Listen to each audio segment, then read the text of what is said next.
l'économie, c'est un écosystème avec des rôles, mais aussi avec des règles, de la régulation.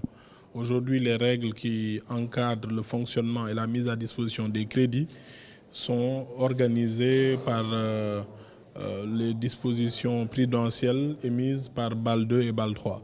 Donc sur ces points-là, les banques aussi ont des responsabilités à gérer. Et vous, comme vous le savez, les années 2000 nous ont offert 2-3 grandes crises financières qui ont impacté beaucoup de pays. Donc il est normal aujourd'hui que ces règles prudentielles soient mises en avant et que soient respectées par tous ces pays. Mais au-delà de ça, il y a de très bonnes nouvelles.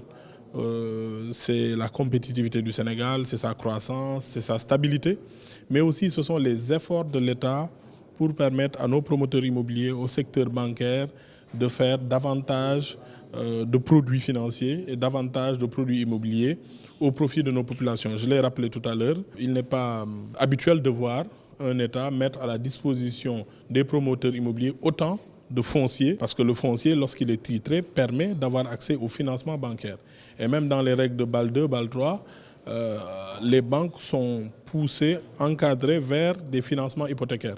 Et les dispositions prises par l'État du Sénégal, c'est-à-dire la mise en place d'un fonds de garantie pour les acquéreurs et la mise en place d'un foncier titré et gratuit pour les promoteurs, concourent à faciliter l'accès au financement et pour les promoteurs, mais aussi pour les acquéreurs de logements. Donc, de ce point de vue-là, il faut saluer les efforts de l'État. Je l'ai dit tout à l'heure aussi, en matière d'amélioration de l'environnement des affaires, vous avez vu les 18 places que nous avons gagnées cette année, mais nous en avons gagné presque 60 en 7 ans.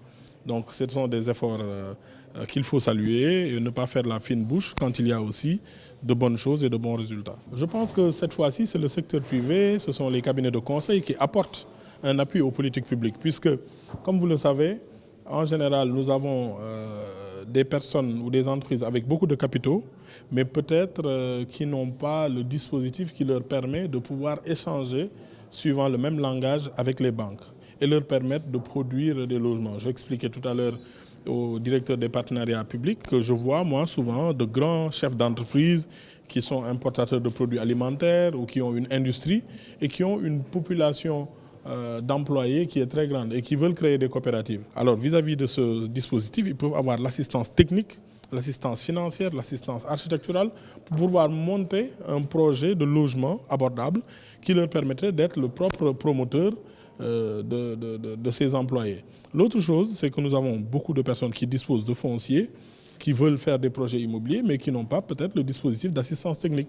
Et c'est cela le rôle du secteur privé. C'est d'apporter d'abord des solutions de financement, des solutions de construction, des solutions de promotion. Mais entre ces agents, il y a aussi ces solutions de facilitation qui permettent aux uns et aux autres d'avoir le même langage et de parler un langage plus efficace et d'être plus rapide dans le schéma. Donc c'est ce qu'apporte ce dispositif qui vient à son heure et qui va permettre de pouvoir booster le secteur de l'immobilier. Le programme Zéro Bidonville a plusieurs composantes. Les 100 000 logements, c'est peut-être la composante qui est la plus médiatisée, mais la première composante, c'est la restructuration urbaine. Qu'est-ce que c'est que la restructuration urbaine? Il y a des zones d'habitat spontané qui ont de la valeur foncière. Vous prenez Taïba à Grand Dakar, c'est entre Amitié 2 et Grand Dakar, donc à zone A, c'est une zone à haute valeur foncière. Vous prenez Taïba à Liberté 6, vous prenez Cité Baraka à Liberté 6, d'autres zones qui ont une forte valeur foncière, mais qui sont occupées de façon anarchique et sans titre, sans infrastructure sociale de base. Le président de la République a expérimenté la Cité Baraka, qui permet à un promoteur immobilier de venir raser une zone occupée de façon anarchique, construire des immeubles, reloger les personnes impactées, c'est-à-dire les occupants qui étaient de façon irrégulière sur la zone, et avoir un surplus de logements, d'appartements qui peuvent être vendus au prix du marché et permettre à ces opérateurs immobiliers d'avoir une activité économique rentable. Donc c'est ce que nous voulons faire. On a 9000 hectares de bidonvilles sur tout l'étendue du territoire.